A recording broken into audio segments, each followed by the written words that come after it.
వృక్షం మనిషికి ఎన్ని విధాలుగా ఉపయోగపడుతుంది?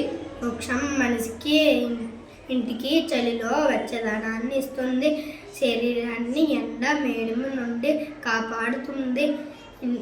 ఇంటికి కిటికీ, తలుపు, పైకప్పు, కూర్చునే కుర్చీ, పడుకునే మంచం, ప్రయాణం చేయడానికి పొడవును వృక్షంతోనే తయారు చేస్తారు. అగ్గి పుల్ల, వంట చెరకు, పశువుల మేత, దున్నే నాకిలి, రాసే కాగితం, ఆరగించే ఆహారం చెట్టే, రోగులకు మందును ఆస్వాదించే అందం, వ్యాపారానికి పెట్టుబడిని చెట్టే, వృక్షమే.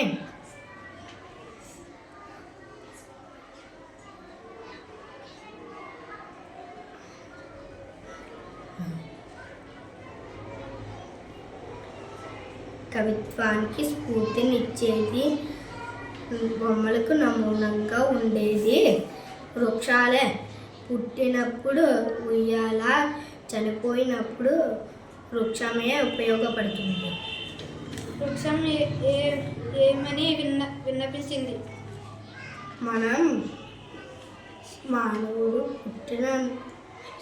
పుట్టినప్పటి నుండి చనిపోయే వరకు ప్రతిరోజు అనేక రకాలుగా ఉపయోగపడుతుంది కాబట్టి వృక్షం మానవుడితో నన్ను రక్షించండి విన్నపించింది. వెంకయ్య వ్యాపారిని చూసి ఏమనుకున్నాడు? వెంకయ్య వ్యాపారిని చూసి, నేను ఎండలో కష్టపడి సంపాదిస్తున్నాను, ఈ వ్యాపారి నీడలో కూర్చుని సంపాదిస్తున్నాడు, నేను వ్యాపారినైతే ఎంతో బాగుంటుంది అనుకున్నాడు. వెంకయ్య ఉద్యోగిని చూసి ఏమనుకున్నాడు? వెంకయ్య ఉద్యోగిని చూసి, నేను కూడా ఒక ఉద్యోగిని అయితే దర్జాగా ఉంటుంది కదా అనుకున్నాడు. సూర్యుడుగా ఉన్న వెంకయ్యకు ఎందుకు కోపం వచ్చింది? ఏమి చేశాడు? మేఘం సూర్యుడిగా ఉన్న వెంకయ్యకు అడ్డం వచ్చింది, భూమి కనపడకుండా చేసింది.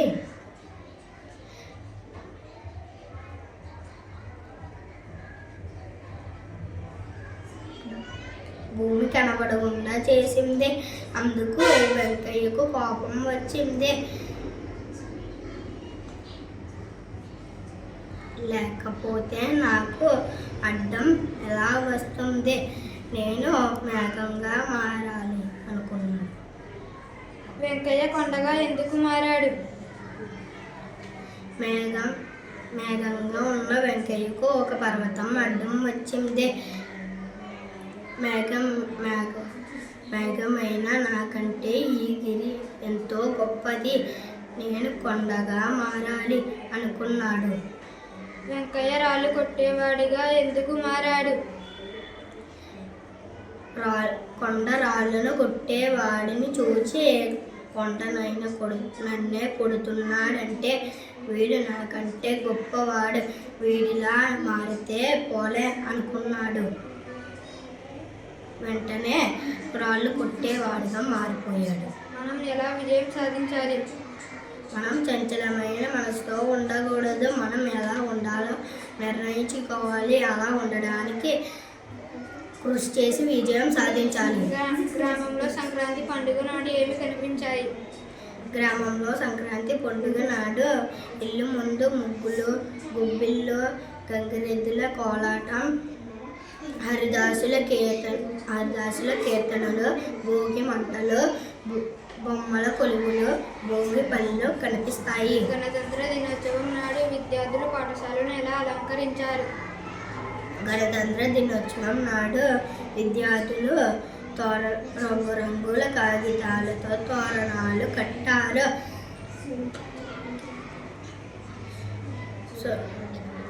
జాతీయ జెండాలో పువ్వులు వేసి ఎగరవేయడానికి సిద్ధం చేశారు. విద్యార్థులు నిలబడడానికి సున్నంతో గీతలు గీశారు. గణతంత్ర దినోత్సవం నాడు అతిథులుగా నిర్వహించారు. తెనాలి కళాశాలలో పనిచేస్తున్న డాక్టర్ భాస్కర్ రావు గారు, తహసీల్దారు శ్రీ వెంకటరత్నం గారు గణతంత్ర దినోత్సవం నాడు అతిథులుగా వచ్చారు. విద్యార్థి నాయకుడు ఎవడు? అతడు ఏమి సూచించాడు? విద్యార్థి నాయకుడు సుభాష్. అతడు అటెన్షన్ స్టాండర్డ్స్ అంటూ సూచనలు చేశాడు. ప్రధాన ఉపాధ్యాయులు దేని గురించి ఉపన్యాసించారు? ప్రధాన ఉపాధ్యాయులు గణతంత్ర దినోత్సవం గురించి, స్వాతంత్ర్యం వచ్చిన తర్వాత బాబు రాజేంద్ర ప్రసాద్ నాయకత్వంలో అంబేద్కర్ వంటి మహనీయులు రాజ్యాంగ తయారు చేయడం గురించి ఉపన్యాసించారు.